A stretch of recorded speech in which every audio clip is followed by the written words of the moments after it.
सभी सम्मानित बुजुर्गों, नौजवान साथियों, सबसे पहले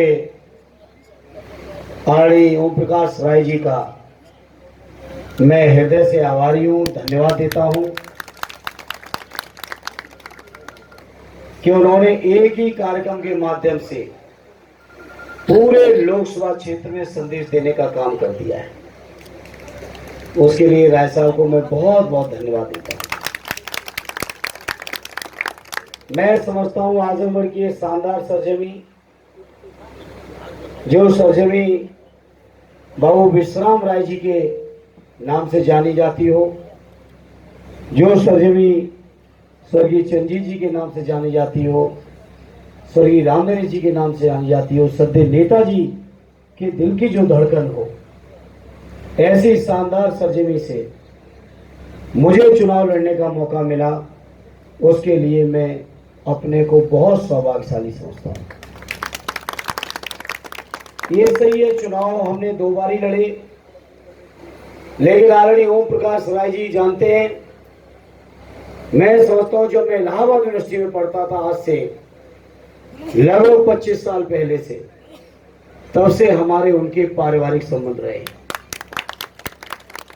अक्सर आप पार्टी के परिवार के सभी कार्यक्रमों में, कभी लखनऊ में, कभी सैफई में, कभी इलाहाबाद में आपके साथ मिलने का मौका मिला।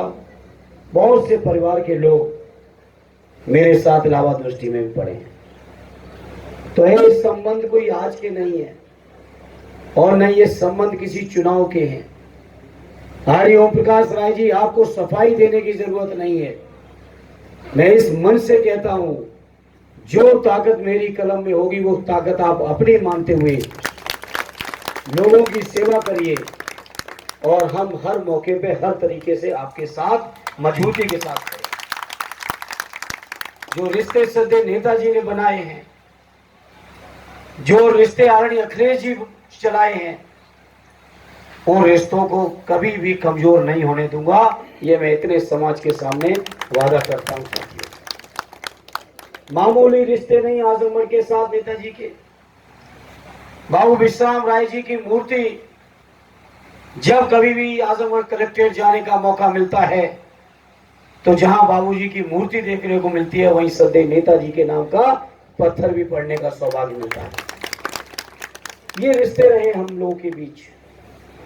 मुझे याद है 2014 का वो चुनाव, जिस चुनाव में सदैव नेताजी यहां से लड़ रहे थे, और उस चुनाव में मैं सोचता हूं यहां बैठे एक एक व्यक्ति ने, आर्य ओम प्रकाश राय जी बैठे हैं, राजीव राय जी सक्रिय थे, नारद राय साहब सक्रिय थे उस समय, सीपी राय साहब भी आगरा से आए हुए थे, सुभाष राय जी हमारे विधायक जी सक्रिय थे।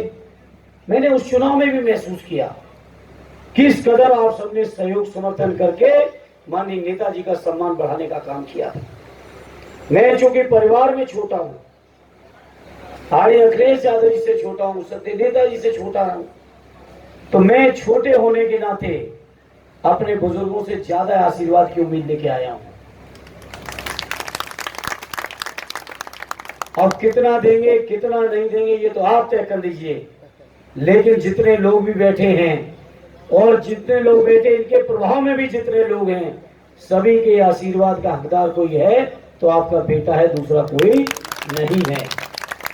इसलिए मैं उसी हक अधिकार के साथ आप सबसे सहयोग मांग रहा हूं, बड़े लोगों से आशीर्वाद मांग रहा हूं और आपको यकीन और विश्वास दिलाता हूं, जो आजमगढ़ की शानदार परंपरा रही है, जो आजमगढ़ का राजनीति में एक अलग तरह का तेवर रहा है, जो आजमगढ़ का एक अलग गौरव रहा है, उस गौरव को बनाए रखने में, बढ़ाने में कोई कसर नहीं रखूंगा। ये मैं आपसे वादा करता हूं। जहां आजमगढ़ के लोगों की तरक्की विकास के लिए तो काम करना ही है, जो सत्य नेताजी ने परिपाटी डाली है उस परिपाटी पर को निभाना ही निभाना है। वो आदरणीय अखिलेश जी के बनाए हुए रास्ते में चलना ही चलना है। साथ ही आपको एक चीज और आपको यकीन दिलाता हूं, मेरे आजमगढ़ के लोगों, आपकी आवाज दिल्ली की संसद में कमजोर नहीं पड़ने दूंगा। ये मेरा आपसे वादा है। क्योंकि ये चुनाव अपने आप में एक अलग तरीके का चुनाव है केवल सांसद बनाने बिगाड़ने का या सरकार बनाने बिगाड़ने का चुनाव नहीं रह गया है। यह 18वीं लोकसभा का चुनाव हो रहा है और इस चुनाव के परिणाम से यह तय होना है कि देश के अंदर 19वीं लोकसभा का चुनाव होगा या नहीं होगा। देश में बाबा साहब का संविधान बचेगा या नहीं बचेगा। देश में लोकतंत्र बचेगा या नहीं बचेगा। देश में सबकी सुनी जाएगी या केवल कुछ मुट्ठी भर तानाशाहों की सुनी जाएगी। इस बात का भी फैसला इसी चुनाव के परिणाम से होना है। मेरे आजमगढ़ के भाइयों, जब ऐसा फैसला होना हो जहां आजमगढ़ के लोग हमेशा देश प्रदेश को एक अलग नई राजनीतिक दिशा देने का काम किए हों और जब देश के लोकतंत्र पर संकट हो, देश के संविधान पर संकट हो, तब मैं आपसे कहूंगा कि मेरे आजमगढ़ के लोगों, धर्म जाति मजहब कोई आपस का मतभेद कोई मनभेद सबको नकारते हुए इस चुनाव में बीजेपी को और लोकतंत्र विरोधी लोगों को सबक सिखाने का काम कर देना, ये मैं आप सभी से उम्मीद प्रार्थना और अपील लेके आया हूं। मुझे यकीन है, मुझे भरोसा है आप सबका सहयोग मिलेगा भी।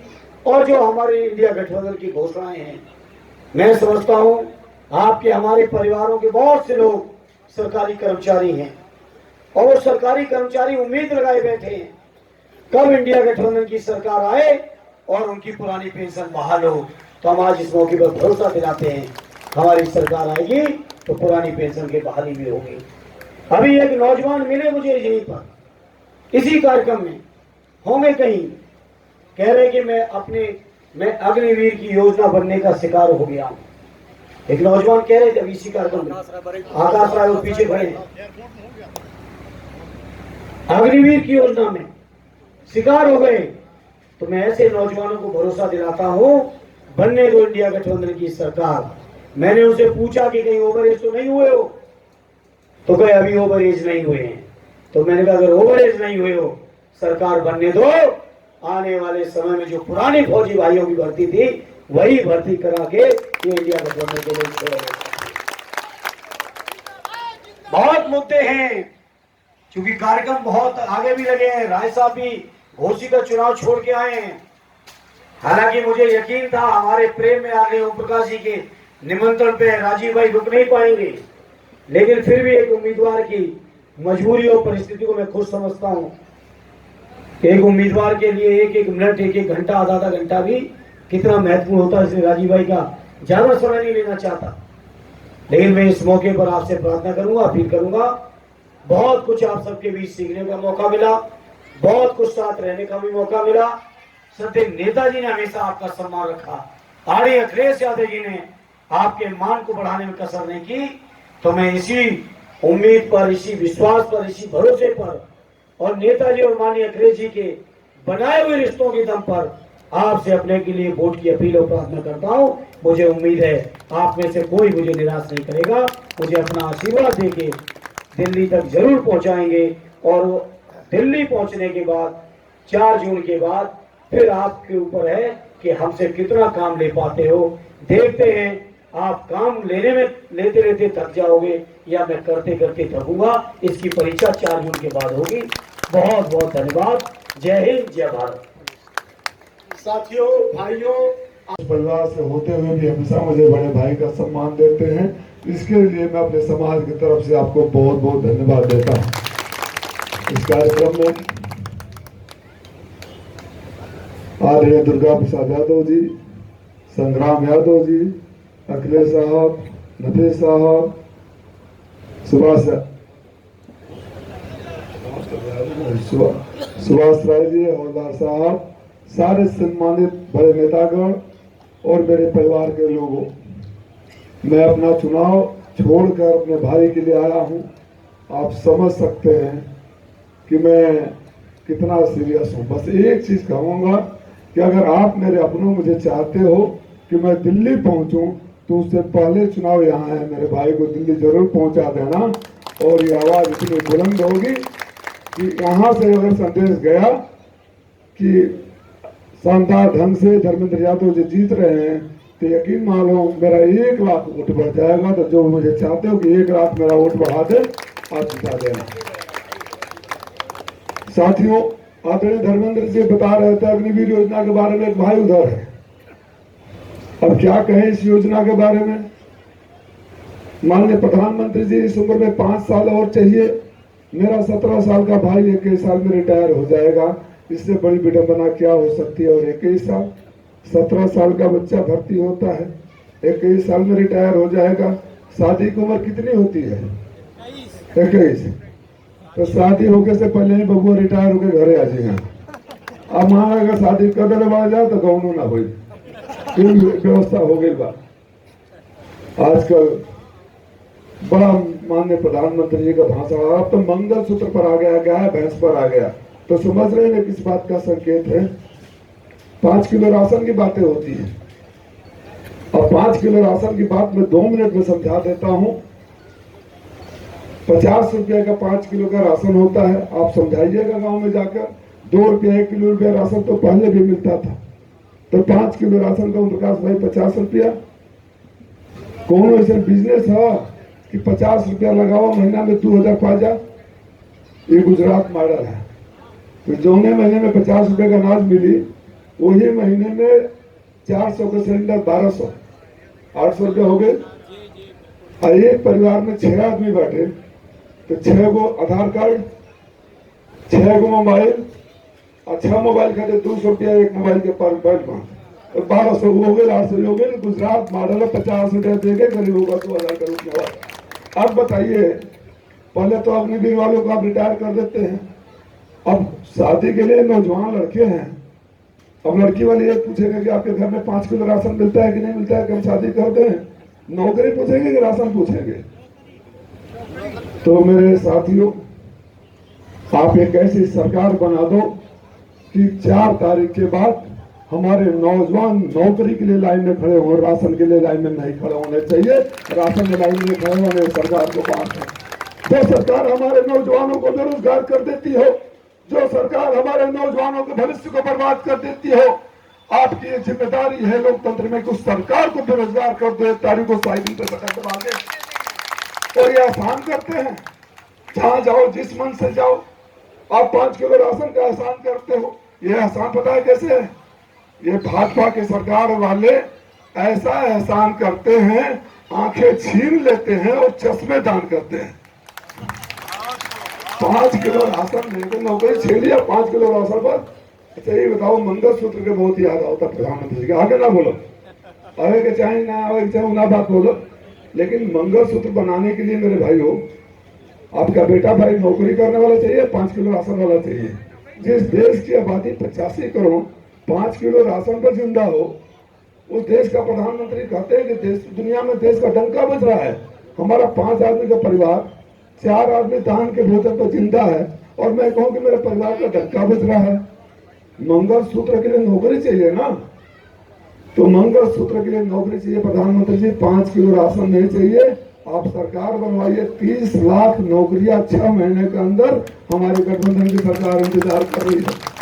मैं लंबा भाषण नहीं करूंगा, बहुत सारी बातें हमारे जो आखिरी वक्त आता है उसके लिए बोलने के लिए कुछ बचा नहीं होता। मान के चला जाता है कि सारे वक्ताओं ने कुछ बोल दिया हो। एक बार मैं चाहूंगा कि उसे तो हम लोग समाजवादी हैं, राजनारायण से बड़ा तो समाजवादी कोई हो ही नहीं सकता ना। हम लोग उस परिवार से हैं जिस परिवार को ये गौरव है कि देश के प्रधानमंत्री को वोट और कोर्ट दोनों में हराया। उस जज्बे को मैं सलाम करते हुए अपने लोगों से कहता हूं कि अगर ये चाहते हो कि उस सदन में हमारे समाज की आवाज भी गूंजे, अगर ये चाहते हो कि जो हमारे आप इस गौरवशाली धरती, यहाँ की क्या परंपरा है, जिस लोकसभा को आदरणीय नेताजी ने रिप्रेजेंट किया हो, माननीय राष्ट्रीय अध्यक्ष जी ने किया हो, मैं पुरानी बातें नहीं कर रहा हूं। आजकल हम दोनों भाई इंटरटेनमेंट वालों से जूझ रहे हैं। आपके यहाँ मनोरंजन करने वाले मनोरंजन इंडस्ट्री के लोग राजनीति ना ले, बुरी बात नहीं है, लेकिन इसकी गंभीरता को समझने के बजाय मनोरंजन ही करते रहे, वो अच्छी बात नहीं है। और हमारे यहाँ तो मंत्री जी का नाम ही मैंने मनोरंजन मंत्री रख दिया है। हमारे यहाँ के ओम प्रकाश राजभर जी रोज मनोरंजन करते हैं। तो दोनों मनोरंजन करने वाले से छुटकारा पाइए, उन लोगों को भेजिए जो आपकी आवाज को बुलंद करने की बात करते हैं। और अगर आपको शक हो तो YouTube पर जाओ, आदरणीय धर्मेंद्र यादव जी का नाम डालो और पार्लियामेंट के भाषण को सुन लो, आपका सीना गर्व से चौड़ा हो जाएगा और आप फैसला करोगे आपका सांसद हो तो धर्मेंद्र यादव जैसा होना चाहिए। मैं इस उम्मीद और विश्वास के साथ कि एक के साथ एक फ्री वाली स्टाइल में हमारे भाई दोनों जना के जिता दे जा।